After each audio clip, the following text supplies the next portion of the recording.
So, Mark, we agree on everything, 100%, especially these HB1 visas, 600,000 Chinese students. Like that just blows my mind beyond comprehension. And Trump is saying, well, we need 600,000 Chinese students or 50% of our colleges go out of business. Well, that's called like capitalism. Like if you don't, if nobody wants to go to your college because you suck, then you go to business. The hell do I care? I mean, it's insanity. We're ruled by an oligarchy, and all Donald Trump has to do is break it up. And instead, he is the oligarchy now. He's like, we have to defend colleges.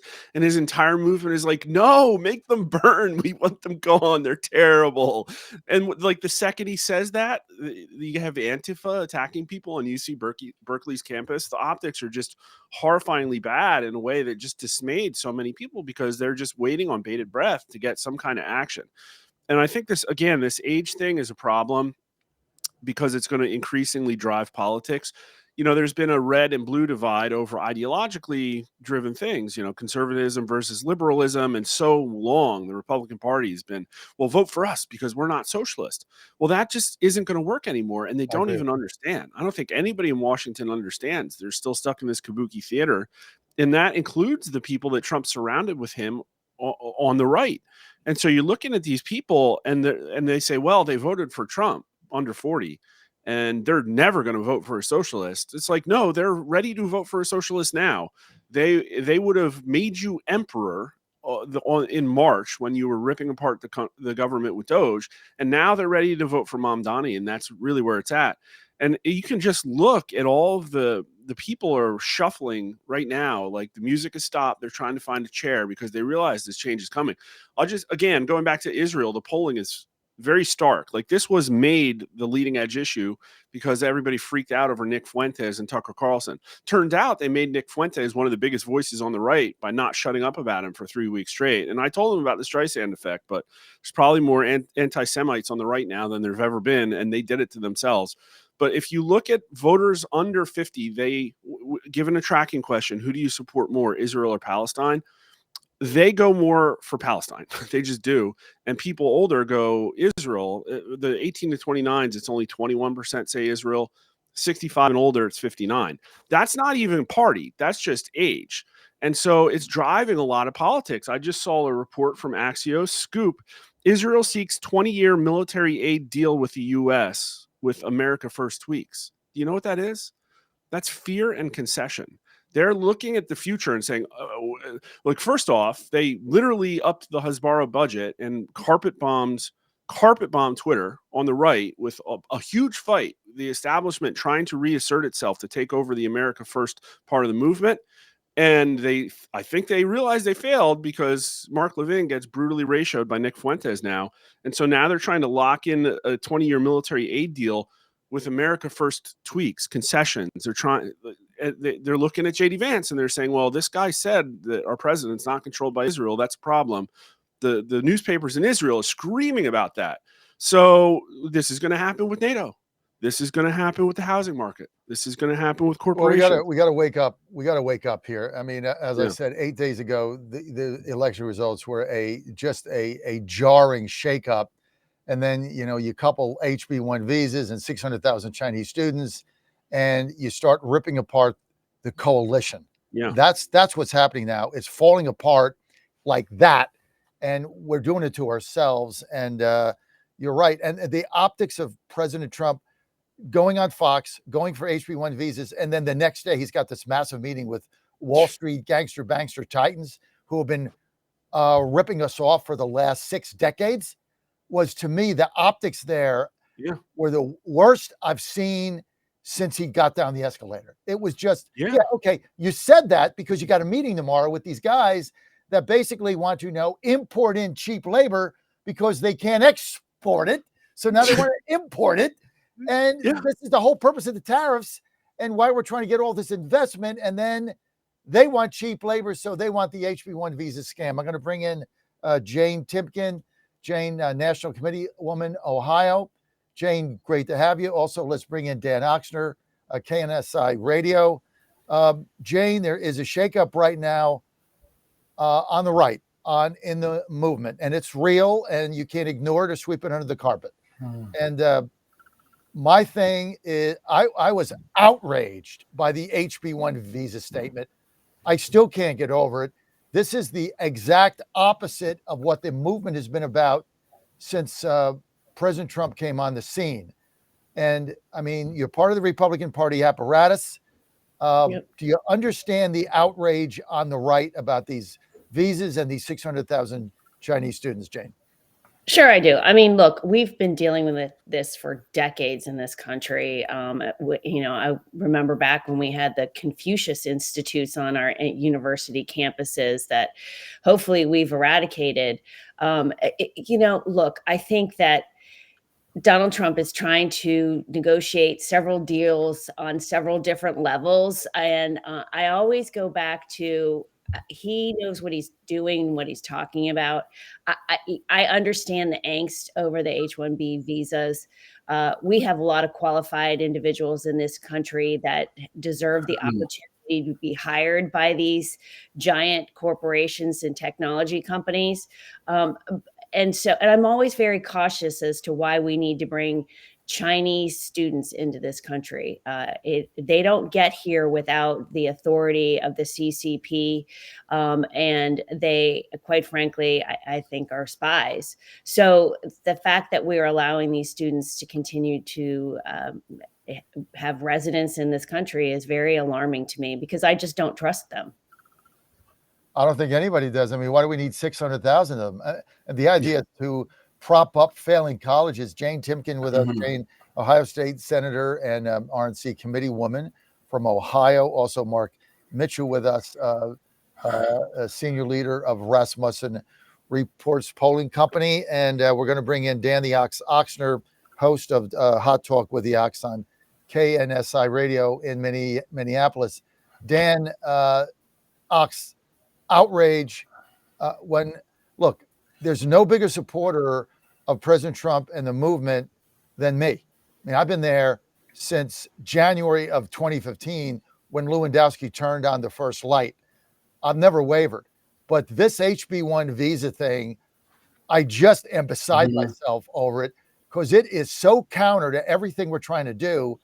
And I just want to get, what has the reaction been of your audience to this in Central Minnesota? Yeah, Central Minnesota. No, thanks, John.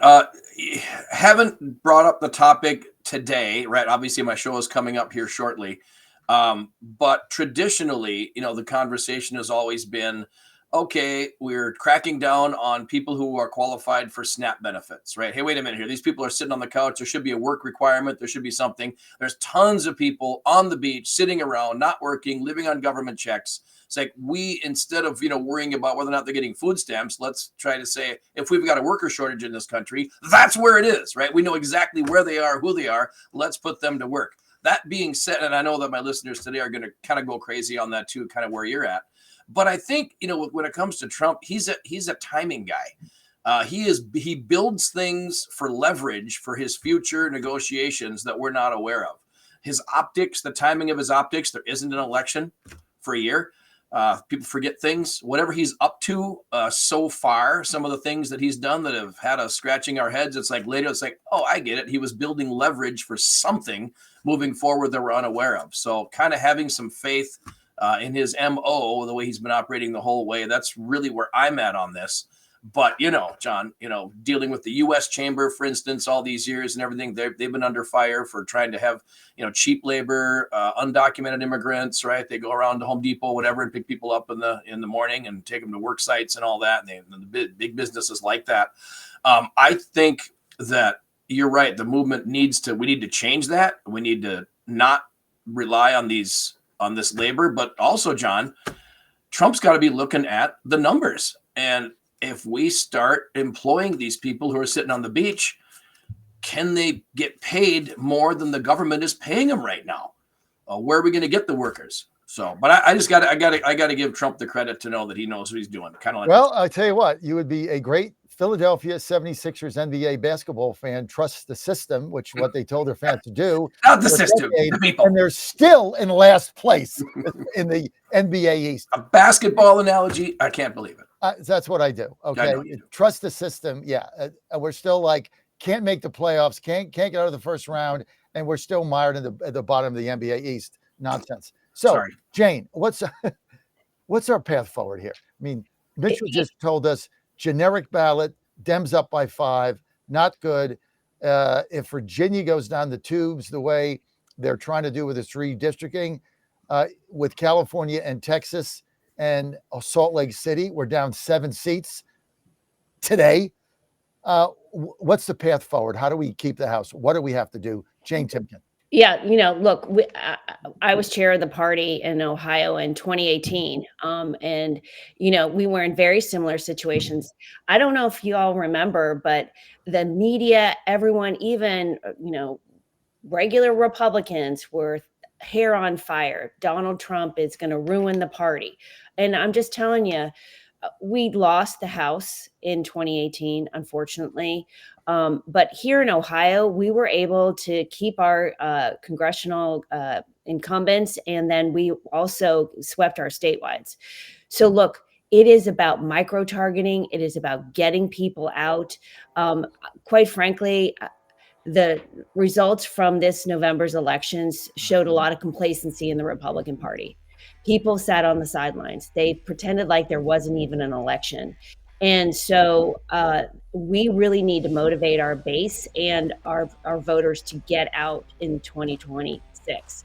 This is going to be an all hands on deck. We cannot give up the fight. And we've got to, Donald Trump stood up for all of us. We've got to get out there for him. If we let them take back the House, they're going to impeach him again. We've been down this road before. Everyone needs to get out there and vote this next election cycle. Let's go around the horn. Jane, midterms.